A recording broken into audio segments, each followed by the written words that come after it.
इस वक्त की बड़ी खबर आपको बता दें, दिल्ली में एयर रेड सायरन की टेस्टिंग होगी। टेस्टिंग, याद रखें, मैं कह रही हूं टेस्टिंग होगी। हवाई हमले के अलर्ट की जांच की जाएगी और दिल्ली में ये जांच प्रोसीजर होगा। आज दोपहर 3 बजे एयर रेड सायरन की टेस्टिंग देश की राजधानी दिल्ली में की जाएगी। एयर रेड सायरन की टेस्टिंग आज दोपहर 3 बजे की जाएगी। बड़ी खबर, बड़ी जानकारी हम आपको दे रहे हैं। हवाई हमले के अलर्ट की जांच की जाएगी। जी हाँ, बिल्कुल। तो दिल्ली में आज 3 बजे एयर रेड सायरन्स जो हैं वो टेस्ट किए जाएंगे।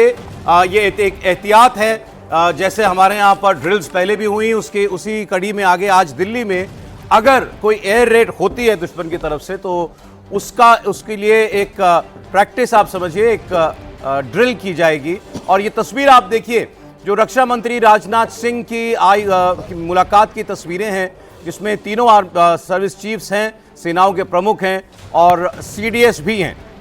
तो ये मुलाकात इस वक्त चल रही है और अब आप जानते हैं सेना ने इस बात की पुष्टि की है कि पाकिस्तान ने रात में किस तरीके से जुर्रत की और उसने जम्मू कश्मीर, पंजाब, राजस्थान तक भारत की वायुसेना में दाखिल होने की कोशिश की, अपने ड्रोन्स और मिसाइल से हमला किया, जिसको नाकाम कर दिया गया।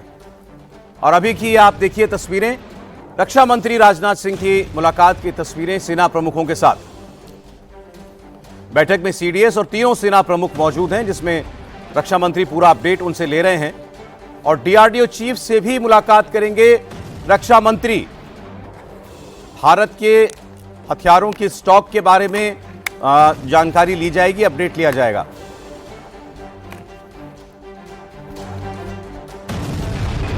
रक्षा मंत्री की बैठक की तस्वीरें आपकी स्क्रीन पर हैं इस वक्त। सीडीएस और तीनों सेना प्रमुखों के साथ रक्षा मंत्री की मुलाकात हुई है। बड़ी महत्वपूर्ण बैठक है ये। अब पाकिस्तान ने रात में जो किया, जाहिर है कि उसका जवाब उसको दिया जाएगा और उसी सिलसिले में आप समझ सकते हैं ये बैठक जो है ये कितनी महत्वपूर्ण है।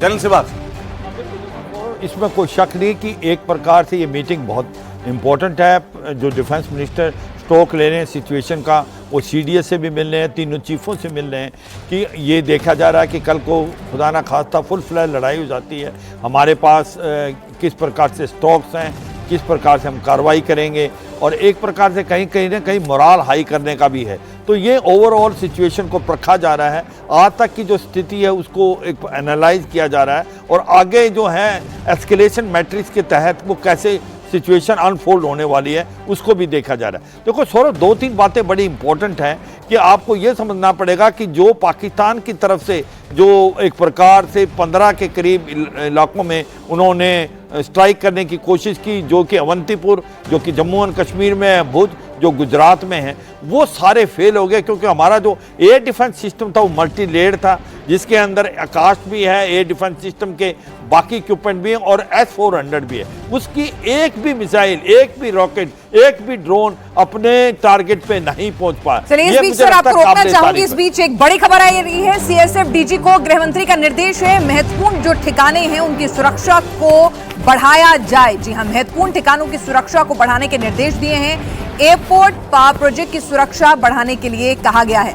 लाजमी सी बात है, जिस तरह से पाकिस्तान ने कल बाकायदा मिलिट्री स्टेशंस को, सिविलियन एरियाज को, हमारे महत्वपूर्ण सामरिक दृष्टि से लिहाज से जो महत्वपूर्ण इलाके हैं उनको पिन पॉइंटेड करके टारगेट भेजे थे, ये हमने उन्हें न्यूट्रलाइज कर दिया। लेकिन फिर भी एहतियातन आपको बता दें कि जो एयरपोर्ट पावर प्रोजेक्ट की सुरक्षा बढ़ाने के लिए कहा गया है। और इसमें आप एक चीज पर और गौर कीजिएगा, अपने वॉर फटीग्स में जो हैं वो आपको सभी सेना प्रमुख जो हैं वो दिखाई दे रहे होंगे। इसके भी कुछ ना कुछ तो सर अहमियत है।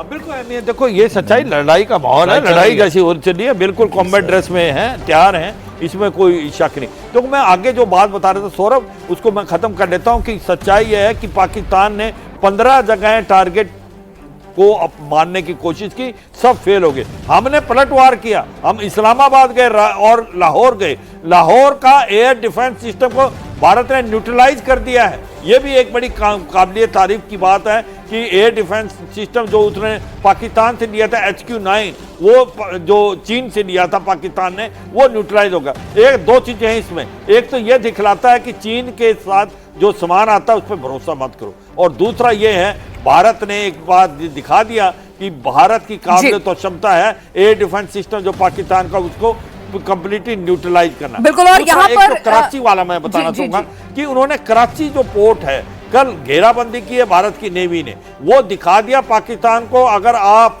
कन्वेंशन लड़ाई की तरफ जाते हैं तो भारत की इतनी क्षमता और काबिलियत है कि अरेबियन सी में आपको चोक कर दिया जाएगा और आपकी जो सप्लाई चेन है उसको कट कर दिया जाएगा। तो मुझे लगता है पाकिस्तान को चारों तरफ से भारत ने घेर दिया है, और 2 JF-17 और 2 F-16 पाकिस्तान के क्रैश हो चुके हैं। एक पायलट भारत की जो है वो गिरफ्त में है। तो ये सच्चाई है, पाकिस्तान बुकराया हुआ है, घबराया हुआ है, मगर जनरल आसिम मुनीर इस सिचुएशन में मानने को तैयार नहीं है। वो जो फायरिंग कर रहे हैं वो सिविलियन एरिया पे कर रहे हैं। वो पुंछ के अंदर जिस प्रकार से फायर उन्होंने किया है वो सिविलियन एरिया किया है, मगर अब भारत भी। चलिए, आज की रात भी बहुत महत्वपूर्ण होने वाली है। बीती रात जिस तरह से पाकिस्तान ने एक के बाद एक हिंदुस्तान के मिलिट्री स्टेशन को, एयरफोर्स स्टेशंस को, हमारे सिविलियन एरियाज को टारगेट करते हुए मिसाइल और ड्रोन अटैक किए, उसके बाद जवाबदेही में हमने उन्हें हवा में ही न्यूट्रलाइज कर दिया है। जो अब टुकड़े मिल रहे हैं वो जो न्यूट्रलाइज करने के बाद से जो मलबा होता है, डिब्रिस होता है, वो मिल रहा है। तो आप सोच कर देखिए।